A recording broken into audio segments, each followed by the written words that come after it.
13일 모닝 미팅을 시작하겠습니다. 먼저 투자전략 전략 인사이드 안기태 연구원입니다. 예. 현재 미국 매크로 상황이 지금 GDP 성장률은 3분기 플러스 전환하겠지만은 패드 전망에 따르면 지금 실업률이 원래대로 돌아가려면 한 4년 정도 이상 걸린다 이렇게 보고 있고요. 그럼 이게 결국에는 고용 없는 성장이 되는 거고, 고용 없는 성장이 되면 이게 소득 불평등이 앞으로 계속 이슈가 될 거거든요. 그럼 결론이 뭐가 되냐면은 이런 식의 결국 고용 확보를 위해서 정부가 뭘 할 거냐로 본다면은 전통적으로는 보통 이제 땅을 파는 시크리컬 투자들을 예전에 많이 했는데 그것도 나올 수 있겠지만은 이제는 앞으로 결국에 뉴 이코노미 쪽으로 테크 이쪽으로 결국에는 정부도 결국 그쪽으로 더 퍼볼 수밖에 없지 않겠나 이런 생각이 들고요. 그럼 결국에는 뉴 이코노미 확장이 지속된다 이런 결론입니다. 예를 들어서 과거 같은 경우에 과거에 이런 식으로 소득 불평등 나왔을 때 대책이 2차 대전 이후에는 이제 주택 공공투자 이런 쪽으로, 그러니까 건설 투자 이쪽으로 갔고요. 그래서 당시는 자동차, 전기, 화학이 이제 올라가는 모습이었고, 90년대에는 사람들이 이제 고용이 안 되니까 정부가 뭘 해줬냐면은 집이라도 싸게 사게 해준다는 명목으로 대출 규제 완화, 금리 인하, 그러면서 당시 이제 은행 부동산이 이제 올라가는 모습이었는데, 이번엔 결국에 지금 예전 같은 대출 규제 완화 이런 게 나오기는, 그러니까 금융 쪽 규제 완화 나오기는 어려울 것 같고요. 그리고 이제 인프라 투자를 하더라도 지금 미국 같은 경우가 섹터별 고용이 건설이 5%인데 전체 비중에서 인터넷이 4% 이 정도 되거든요. 그러니까 예전에는 건설 쪽에서 고용 창출가 컸는데 지금은 그것만큼이나 이제 테크 쪽에서 크다. 그렇게 본다면은 정부의 어떤 뉴딜 자체도 이게 뉴 이코노미 쪽을 진작하는 게 아니겠는가 이렇게 보고 있고요. 7월 1일 기준으로 미국 하원에서 지금 통과된 인프라 투자 법안이 이게 좀 완전 확정은 아니고 하원에서만 나온 건데 1.5조 달러 인프라 법안이 나오는데 그 안에서 보면은 도로 항만철도가 5천억 달러인데 5G랑 전기차 2천억 불이 들어가거든요. 그러니까 올드 이코노미뿐만 아니라 뉴 이코노미를 진작하는. 그래서 결론은 한 줄 요약을 드리면은 고용 없는 성장 때문에 이제 정부가 고용 진작을 나서야 되는데 이번에 뉴딜이 어떤 과거와는 다르게 올드뿐만 아니라 뉴 이코노미 진작하는 쪽으로 갈 것 같다. 좀 그렇게 좀 생각하고 있습니다. 이상입니다. 주식시장과 연결을 시켜서 생각해보면 어떤 합의를 저희가 얻을 수 있을까요?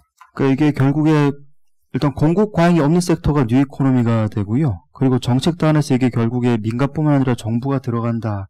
그럼 뉴 이코노미 확장이 지속되는 거고, 주식단으로 보자면은 미국의 나스닥하고 한국으로 치면은 가던 종목들이 있잖아요. 네이버, 카카오, LG와 삼성 SDI 이런 것들 확장이 지속된다고 보고, 여기서 가장 걸리는 게 패드의 자산이 사실은 질문이 많이 있어요. 예를 들면은 자료 8페이지 그림 22번인데 패드의 자산이 지금 2, 3주 동안 계속 줄고 있거든요. 그러면은 시장에서 이제 질문이 베어리 시장 쪽에서 시각은 뭐냐면은 연준 자산 꺾이면 이거는 장 끝난 거다 이렇게 보시는 시각이 있는데, 연준 자산을 뜯어보면은 뭐가 줄어드냐면은 RP랑 중앙은행 유동성 수합이 줄어들어요. 그러니까 RP는 뭐냐면은 시중은행들이 돈이 없어가지고 연준에다 자기 자산을 맡겨서 이제 빌려가는 거고, 중앙은행 유동성 수합은 한국은행이나 ECB 같은 애들이 마찬가지로 자산을 연준에 맡기고 돈 빌려가는 거거든요. 근데 이게 줄고 있다는 얘기는 미국 내 시중은행이나 글로벌 중앙은행들이 맡기고 빌려가는 돈이 줄고 있다. 그러니까 달러 쇼티지가 해소되고 있다는 얘기가 되거든요. 그러니까 연준 자산이 줄어드는 게 국채나 MBS는 계속 늘고 계속 풀어주고요. 오히려 이제 위험한 쪽에서 예를 들어 은행이라든가 이런 쪽에 돈이 없어서 빼가는 이런 것들이 줄고 있어서, 결론적으로 말씀을 드리면은 유동성 측면에서도 돈은 계속 풀리고 있고, 그리고 이제 결론 자료에서 말씀드린 게 어떤 뉴딜이라는 게 뉴 이코노미 진작 쪽으로 가기 때문에 주식단에서 말씀을 드리자면은 어떤 주도주 상승 이게 더 가지 않겠나 좀 그렇게 보고 있습니다. 정부 정책이 인터넷 소프트웨어 산업 쪽을 갖다가 투자를 하는 쪽으로 아까 말씀하셨잖아요. 예. 근데 실제로 인터넷 소프트웨어 쪽은 산업 특성상 민간 주도로 좀 움직이는 쪽인데 정부가 할 수 있는 게 뭐가 있을까 좀 감이 안 잡히는데, 스타트업 창업 지원 이 정도 외에는 딱히 눈에 띌 만한 게 없지 않나요? 사실 말씀하신 대로 기본적으로 이런 산업들은 민간이 주도하는 게 맞고요. 그런데 민간이 주도함에도 불구하고 올드 쪽에 5천억 주고 뉴 쪽에 2천억을 줬다는 거는 꽤 규모는 크고, 대체적인 내용들은 뭐냐면은 미국 내에서도 이게 아주 대도시 말고 나머지 내륙 지역에 대해서는 5G 인터넷 인프라가 부족하니까 그쪽에 기업들 정부 그 지원금 제공한다. 그리고 친환경 에너지랑 전기차 이쪽에 충전 시설이랑 프로젝트 그러니까 기업들한테 돈을 지원하는 쪽으로 간다. 이렇게 보시면 될 것 같습니다. 네, 질문 없으시면 이어서 채권 전략 하겠습니다. 강승원 연구원입니다. 네, 이번 주 7월 금통위가 예정되어 있고요. 저희는 일단 만장일치 기준금리 동결 보고 있습니다. 기준금리 0.50%까지 내려와서 더 낮출 여력이 없다라고 보지는 않고요. 다만 하반기에 미국 대선 이후에 미중무역 분쟁 재부각 혹은 코비드 2차 확산 가능성 등이 있기 때문에 일단 하는 입장에서는 금리 인하 카드를 아껴둘 거다라는 전략적인 차원에서 금리 동결을 보고 있고, 오히려 시장의 관심은 7월 초에 했던 국채 매입이 추가로 나올지 여부입니다. 저희는 7월 초와 금통위 사이에 추경이 2주 전에 고작 3일 만에 통과가 됐기 때문에 적자 국채가 발행이 확정이 됐죠. 그래서 이번 주에 나올 거다라고 보고 있고요. 가장 중요한 건 그 MM의 왼쪽 차트 봐주시면 최근에 부동산, 주식 이쪽에서 양도소득세 얘기 나오면서 증세 얘기가 계속 나오고 있는 이유가 이 차트 봐주면 될 것 같은데, 지난주에 공개됐던 5월 재정 동향 보시면 누적 차트입니다. 5월까지 정부가 쓴 돈이요, 전년 동기 대비 24조 원 더 썼는데 정부의 국세 수입은 오히려 전년 동기 대비 21조 덜 거쳤습니다. 지출과 세입 갭이 엄청나게 벌어지고 있는데요. 그럼 결국엔 정부가 코로나 때문에 돈 써야 된다, 재원 확보의 문제가 계속 있는 거고요.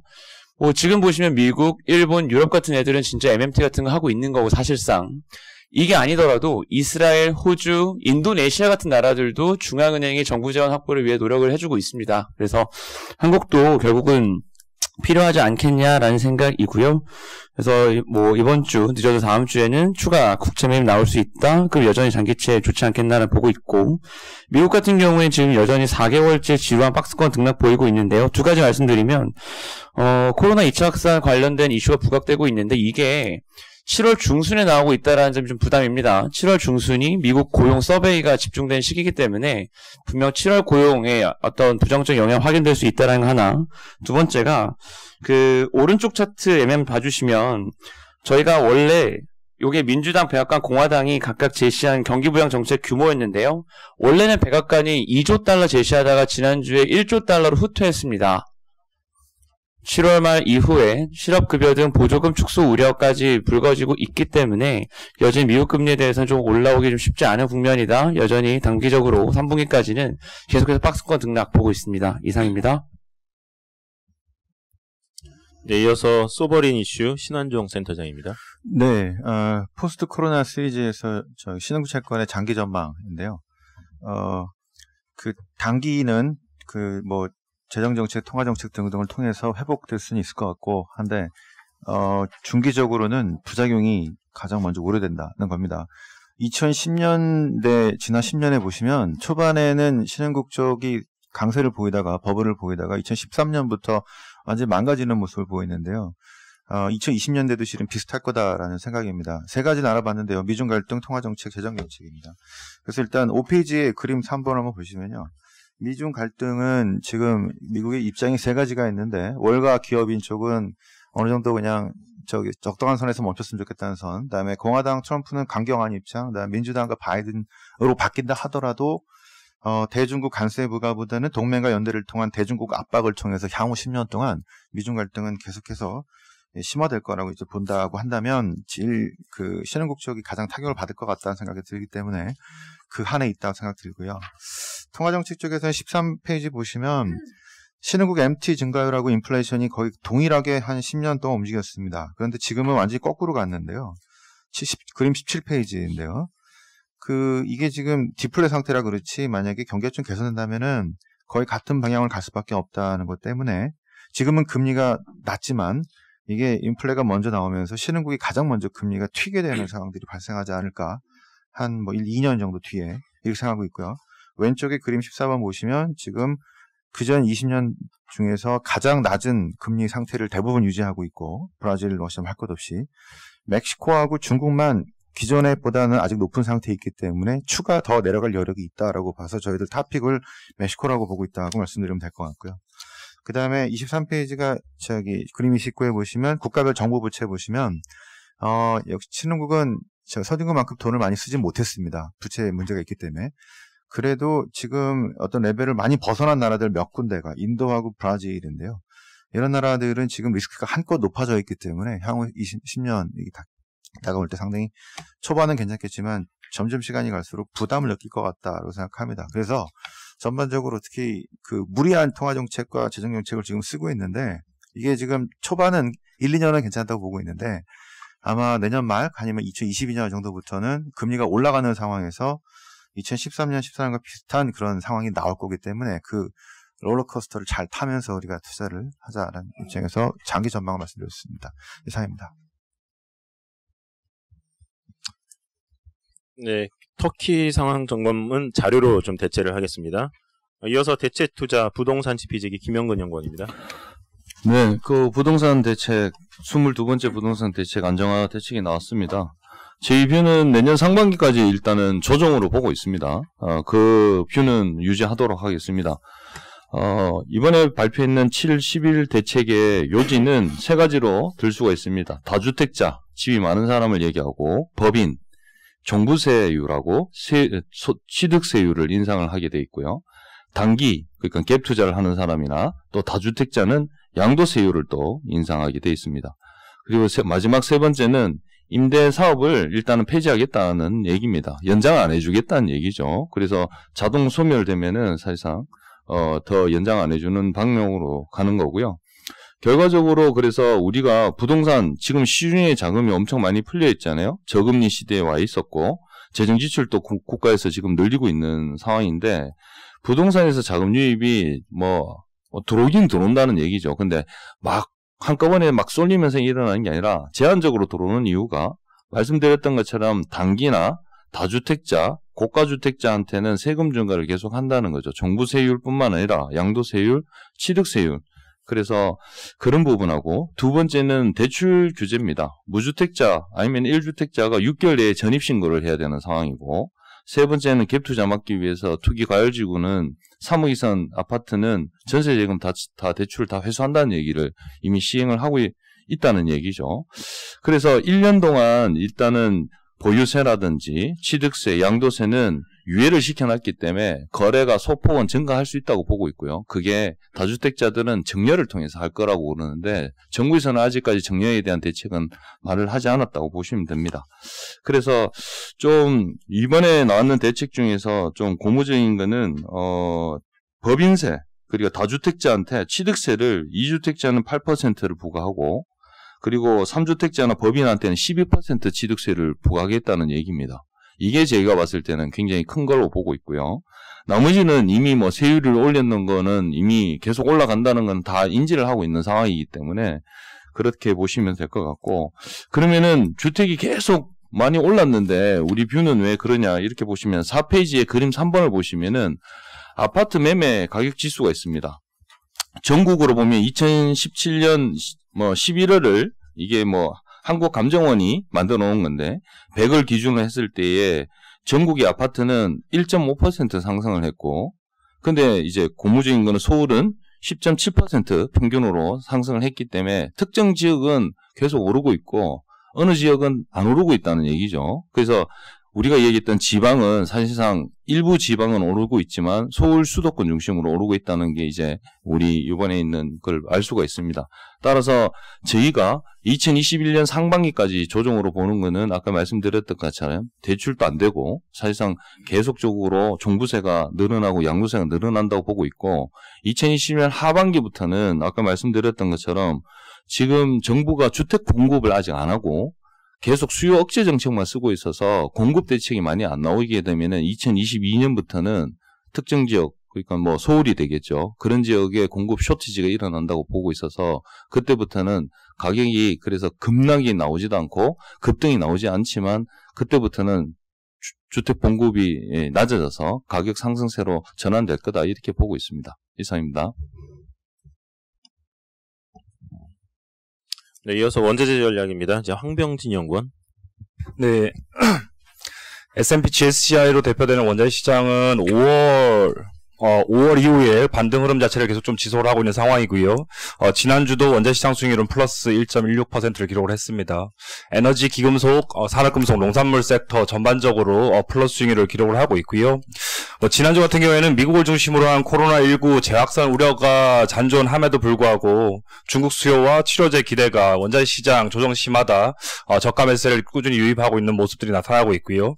또한 예상보다 미국 달러지수 약세 자체가 이제 다시 또 전개가 되면서 이런 부분들이 중국을 비롯한 이종통화 그런 사용국들의 구매력을 높임에 따라서 원자재 시장에서는 좀 긍정적으로 좀 작용하고 있는 부분입니다. 5월과 6월 큰폭 반등을 했던 WTI 가격의 경우에는 최근 40달러 부근까지 올라와서 좀 등락을 거듭하면서 좀 횡보하는 모습들이 나타나고 있는데 5월 이후에 유가의 호재라고 보면 오펙 플러스 산유국들의 감산이라고 하는 부분이 순조롭게 이행이 되고 있고요. 또 코로나19 확산세의 정점을 지난 주요 소비국들의 경제활동 개선이라고 하는 부분이 석유 수요의 개선이라고 하는 호재로 좀 작용을 하고 있는데 반대로 최근에 40달러 정도 수준에서 좀 횡보하는 양상들이 나타나고 있는 가장 대표적인 이유라고 보면 최대 소비국이라고 하는 미국에서 다시 또 코로나19 확산세가 좀 우려가 되면서 다시 또 재봉세가 되면 다시 또 수요가 위축될 수 있다라고 하는 걱정들이 좀 생겨나고 있고요. 특히 5월, 6월 그리고 7월까지 연장돼서 하루 평균 970만 배럴을 감산하고 있는 이 오펙 플러스 산유국들이 8월부터는 이제 기존의 계획대로 200만 배럴 증산을 하면서 8월에서 12월까지는 하루 평균 770만 배럴로 감산량을 줄인다라고 하는 부분들이 나타나고 있어서 단기적으로는 좀 경계 요인으로 좀 작용을 하고 있습니다. 하지만 이런 최근에 불거지고 있는 이 변동성 요인들 자체가 유가의 상승 속도 자체를 좀 제한하는 요인이라고는 일단 보지만 저희가 올해 연말 예상하고 있는 WTI 가격 50달러를 넘지 못하지만 40달러 중반 정도 수준까지 상승을 할 거다라고 하는 전망 그대로 유지를 하고요. 저희가 미국 코로나19 여파 때문에 그런 구글 모빌리티 모빌리티 트렌드가 일부 좀 둔화되고는 있지만 글로벌 모빌리티 트렌드는 여전히 완만한 그런 개선세를 유지를 하고 있다라는 측면에서 3월과 4월과 같은 석유 수요 위축은 제한적일 거다라고 좀 보고 있습니다. 특히 오펙 플러스 산유국들의 200만 배럴 증산이라고 하는 부분이 악재가 될 거냐라고 보면 2022년 4월까지는 오펙 플러스 산유국들의 합의가 결국은 2018년 10월 산유량 대비 580만 배럴 낮은 수준의 산유량을 유지한다라고 하는 측면, 컨트롤하고 있다라는 측면을 봐주시면 글로벌 그런 석유 공급 증가세는 제한적일 거다라고 좀 보고 있습니다. 그런 측면에서 보면 단기적으로 좀 상승 속도 자체가 좀 둔화될 뿐이지 유가의 상승 트렌드 자체는 변하지 않았다라고 말씀드리겠습니다. 이상입니다. 최근에 구리 가격 많이 올랐잖아요. 예, 그것도 좀 멘트하시죠. 네, 지난주 원자재 섹터 수익률을 봐주시면 산업금속 섹터가 5.04% 급등하면서 가장 큰 폭의 상승률을 좀 보여주고 있습니다. 세 가지 요인으로 좀 종합을 해볼 수가 있겠는데요. 최근에 중국 시장 상당히 좋았습니다. 그러다 보니까 결국 50% 이상을 소비하는 중국의 수요 기대감 자체가 최근에 구리뿐만 아니라 산업금속 전반의 가격 강세를 지지하고 있는 요인이고요. 두 번째는 좀 전에 말씀드렸던 달러 약세라고 하는 부분입니다. 미국 달러 지수가 96포인트대까지 이제 하락하면서 결국 이종 통화를 소비하는 주요 그런 소비국들의 구매력을 높여줬고 이런 부분들이 산업금속 가격을 지지하고 있는 데다가 저희가 하반기에 좀 약간 잠재적인 리스크 요인으로 보고 있는 부분이 이제 세 번째 요인인데요. 이 칠레와 그럼 페루를 중심으로 한 이 중남미 국가들이 주요 산업금속 생산의 50% 이상을 차지하는 최대 생산국이라고 보면 이들 국가들의 그런 코로나19 확산세 자체가 예상보다 좀 길어지고 있다라고 하는 부분입니다. 결국 공급 차질이라고 하는 부분이 예상보다 좀 길어지다 보니까 결국은 세 가지 요인들 전반적으로 다들 구리뿐만 아니라 아연, 납 가격까지 좀 끌어올리고 있는 상황인데요. 하지만 저희가 하반기에 좀 주목하셔야 되는 부분은 이 중국이 계속 좀 이렇게 좋은 모멘텀을 가져갈 수 있겠는가를 좀 주목해야 될 것 같고 공급 쪽에서도 이 코로나19 확산세 자체가 좀 완화가 되고 다시 또 공급이 재개된다라고 보면 일시적으로는 이 차익 실현 매물이 좀 나올 수 있다라고 좀 보고 있습니다. 이상입니다. 네, 이어서 저 산업기업 분석으로 가겠습니다. CS 윈드 정현승 연구원입니다. 네, CS윈드 말씀드리겠습니다. 목표 주가를 5만원에서 64,000원으로 상향했고요. 글로벌 풍력 시장이 지금 레벨업 되고 있는 구간이고, 아시다시피 정책적 지원이 가장 큰 동력입니다. 그래서 21년 실적 추정치를 상향했고요. 타겟 PER도 기존 15배에서 17배로 상향했습니다. 일단 수주는 현재까지 올해 수주 목표가 7억 달러 중에 현재 6억 달러 이상을 수주해서 달성률이 90%에 육박했고요. 사실 수주로 확정되지 않았지만 물량을 확보한 계약 3건을 감안하면은 사실상 올해 수주는 목표치를 달성하고 초과했다라고 보시는 게 맞습니다. 또한 올해 수주에서 특이했던 질적인 변화는 일단 탑티어 터빈 기업 중심으로 수주를 하면서 긍정적인 변화가 나타났고, 두 번째로는 해상 풍력, 핸드폰으로 치면 이제 플렉서블 핸드폰이 등장한 것처럼 풍력 시장에서도 해상 풍력 시장이 본격적으로 성장하고 있기 때문에 트랙 레코드를 이쪽에서도 확보함으로써 이제 그 질도 좀 좋아졌다라고 판단하고 있습니다. 세부 내용을 좀 말씀을 드리면요. 3페이지를 보시면 그림 1번을 보시면 이제 내년도 중국 시장을 제외한 이제 21년도에 글로벌 풍력 발전 설치량이 50기가에 달할 것으로 전망돼서 전년 대비 20년 대비 35% 정도 성장할 거로 보고 있고요. 물론 20년도에 일부 프로젝트들이 지연되면서 좀 이연된 것들을 감안하더라도 향후 23년까지 연평균 45기가와트 정도 수준의 장기 성장세로 이제 한 단계 레벨업된 설치 사이클이 올 거다라고 좀 보고 있습니다. 이를 감안해서 사실 21년도, 22년도까지도 그 매출 추정치를 상향 조정했고요. 해외 법인들 쪽에 베트남이나 말레이시아에서 증설이 생각보다 더 빠르게 잘 진행되고 있고, 또 가동률도 빠르게 만회되고 있어서 이익률도 조금 더 상향 조정했습니다. 두 번째로는 정책적 변화인데요. 아시다시피 지금 시장에서 가장 관심받고 있는 것들이 이런 정책적인 변화인 거고, 이런 정책적 변화가 동반되는 산업일수록 이제 밸류에이션이 빠르게 상승하고 있는데요. 파리 기후 협약 당사국들은 올해 말까지 NDC라고 하는 이제 온실가스 감축 계획안을 제출해야 됩니다. 그래서 거기에다가 이제 코로나로 인한 이제 경제 재건 정책과 맞물려서 재생에너지 정책이 빠르게 강화되고 있고요. 이미 EU나 한국에서도 그린딜이나 그린 뉴딜로서 나타나고 있습니다. 미국은 주별로 상황이 좀 다르긴 한데요. 아시다시피 바이든 후보가 인프라 및 청정 에너지 개발을 핵심 공약으로 내세웠고, 만약에 실제로 바이든 후보가 이제 당선이 된다라고 하면 지금 주별로 차별화되고 있는 재생에너지 모멘텀이 미국 전역으로 확대될 수 있습니다.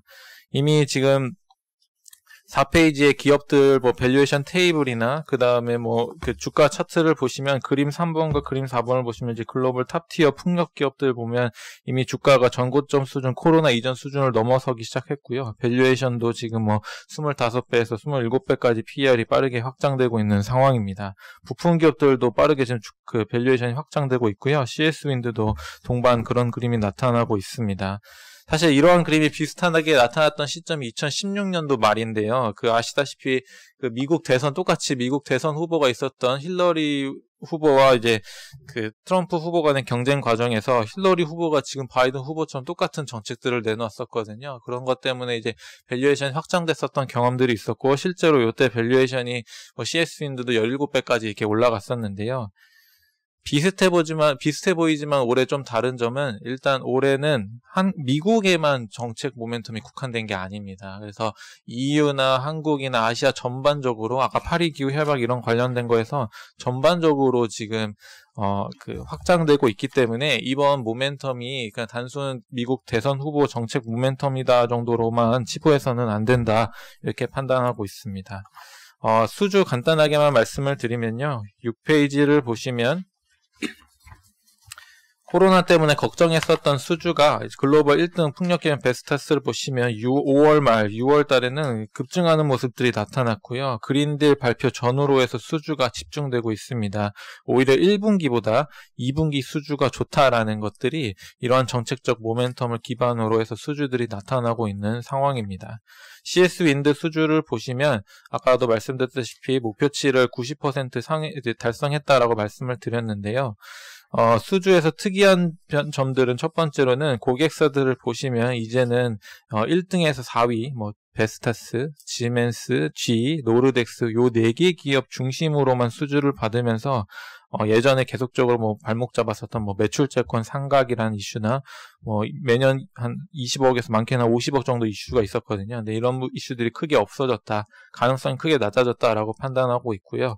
두 번째로는 수주 리스트의 세 번째 보시면 해상풍력 대형 프로젝트들도 이제 본격적으로 수주를 받음으로써 수주의 질도 개선되고 있다라고 보고 있습니다. 특히 해상풍력 시장이 그림 8페이지의 그림 8번을 보시면 해상풍력 시장이 본격적으로 이제 성장 사이클에 진입했고, 그 다음에 아까 말씀드렸던 탑티어 기업들이 2019년도 그림 7번 보시면 2019년도 점유율 측면에서 이미 탑4가 점유율 거의 85% 정도를 차지하고 있기 때문에 지금 고객사 질도 상당히 많이 좋아졌다. 그래서 지금 계속적으로 정책 모멘텀이 깔리고 밸류에이션이 확장되는 가는데 올해 내년 실적까지 계속적으로 좀 성장할 수 있어서 계속적으로 추천을 드리도록 하겠습니다. 이상입니다.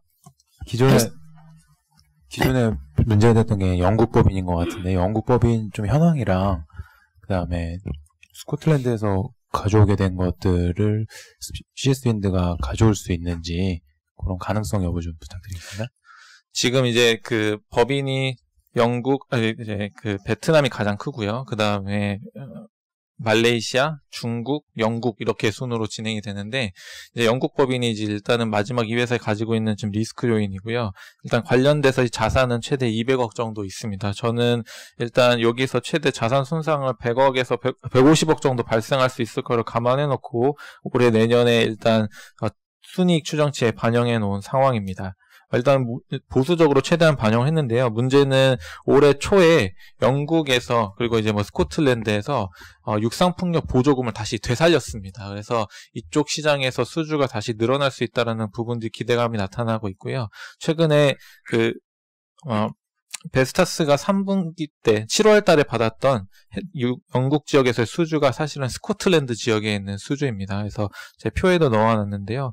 이쪽 수주에서도 좀 그 수혜를 일부 받을 수도 있지 않을까라는 좀 기대감이 있습니다. 다만 일단 이러한 리스크, 사실 영국 쪽에서 발생할 수 있는 리스크를 최대한으로 감안해서 보수적으로 실적을 추정했기 때문에 이러한 부분은 이미 실적 추정에 충분히 반영을 해놨습니다. 해상풍력역 타워가 육상보다 마진이 더 좋은가요? 좀 단가라든지 좀 그런 부분은 어떤지. 마진이나 이런 것도 정확하게 알려주거나 이러지는 않는데요. 제가 이렇게 듣기로는 일단 평균적으로 단가 같은 경우는 30% 정도 높은 상황이고요. 마진율도 지금 하이 싱글이 아니라 10% 조금 소폭 상회하는 이익률 형태로 지금 진행되고 있는 걸로 알고 있습니다. 주가 보면 제가 한번 여쭤봤어요. CS 베어링이 뭐 주가만 보면 뭐 만만치 않은데 관련해서 CS 베어링 현업 업데이트 코멘트 좀 부탁드립니다. 그 CS 베어링도 사실은 이제 CS 베어링은 아시다시피 그 베어링을 만드는 이제 풍력 터빈 안에 들어가는 회사고요. 장점으로는 그 GE의 풍력 터빈에 납품을 하고 있습니다. 거의 매출의 90%가 GE에서 발생하고 있고요. 이제 기대하고 있는 부분들은 고객사가 GE로만 국한된 것이 아니라 이제 모회사인 CS 윈드를 통해서 베스타스나 지멘스 가맹사로 확장되고 있는 과정에 들어섰고요. 실제로 지멘스 가맹사에는 납품이 조금씩 시작을 됐습니다. 그러니까 고객사 확장이 주가에 강력한 모멘텀으로 지금 작용하고 있고요. 다만 밸류에이션 관점에서 보면 사실 CS 윈드가 조금 더 매력적인 거는 지금 주가 수준에서는 조금 더 매력적인 것 같습니다. 다만 고객사 확장 모멘텀들이 첫 번째 조금 더 그 CS 윈드랑 차별화된 게 이미 CS 윈드는 많이 확장돼 있고요. CS 베어링은 이제 되고 있는 과정이니까 주가가 좀 모멘텀이 크다라고 보시면 될 것 같고, 두 번째로는 워낙 시총이 작아서요. 이제 이렇게 올랐는데 이제 한 2천억 정도 되거든요. 이제 그러다 보니까 그 수급이 조금 얕아서 조금 그 급격하게 올라간 부분들이 없지 않나 이렇게 생각이 드는데, 솔직히 지금 주가 수준에서를 감안하면 CS 윈드가 조금 더 낫지 않을까, 지금 주가 수준에서는 그렇게 생각하고 있습니다. 뭐 이 얘기 나온 김에 동국 SNC나 뭐 유니슨 뭐 이런 종목들도 간단하게 정리해 주시죠. 과거에도 보면은 그 풍력 하면은 단조업체들도 많이 좀 올랐었거든요. 태웅이나 이런 쪽도 혹시 좀 파악이 되시나요? 그 국내 업체들 전반적으로 상황을 말씀을 드리겠습니다. 사실 주가 베타, 단순 베타적인 측면에서 보면 동국 SNC나 뭐 태웅, 그 다음에 태웅이고요. 네. 그다음에 뭐 유니슨 이런 업체들도 이렇게 이제 그 국내 국내 업체들 중에 하나인데 주가가 보시면 최근에 좀 주가 흐름은 CS 윈드랑 뭐 CS 베어링이랑은 조금 차별화되는 모습들이 좀 나타나고 있습니다. 그 이유는 지금 일단 수주 모멘텀이나 실적 모멘텀이 좋은 쪽은 그 해외 수출 쪽의 모멘텀이 상당히 강한 상황이고요. 수출 비중이 높았었던 일단 그 CS 윈드나 CS 베어링 그 다음에 이제 동국 SNC 정도까지가 일단 주가에 긍정적으로 작용을 하는 그 주가가 좀 차별화되는 모습을 보이고 있습니다. 태웅은 상황을 조금 확인해 봐야 될 것 같지만 일부 매출이 좀 올라올 수 있는 상황이 되지 않나 이렇게 좀 판단하고 있고요. 지금 동국 유니스는 사실 지금 그렇게 좀 실제 국내 프로젝트가 진행이 된다라고 하더라도 실적에 반영되기까지 워낙 오래 걸릴 것 같기 때문에 주가가 좀 지지부진하지 않을까. 단순 정책 이슈 외에는 큰 이슈가 없다라고 보고 있고, 동국 SNC 정도는 조금씩 미국 쪽 수주 모멘텀들을 좀 받을 수 있지 않을까라는 측면에서 긍정적이긴 한데, 여기는 지금 이제 그 동국 SNC는 이거 말고 뭐 건설 사업이나 컬러 광판 사업이나 이런 것들이 자회사들이 좀 있어서 아무래도 좀 희석되는 효과가 있지 않나. 그래서 일단 순수 풍력 업체 쪽으로 해서 CS 윈더, CS 베어링이 주가적으로 더 낫지 않을까 이렇게 생각하고 있습니다. 네, 이상으로 준비된 자료 발표 모두 마치겠습니다.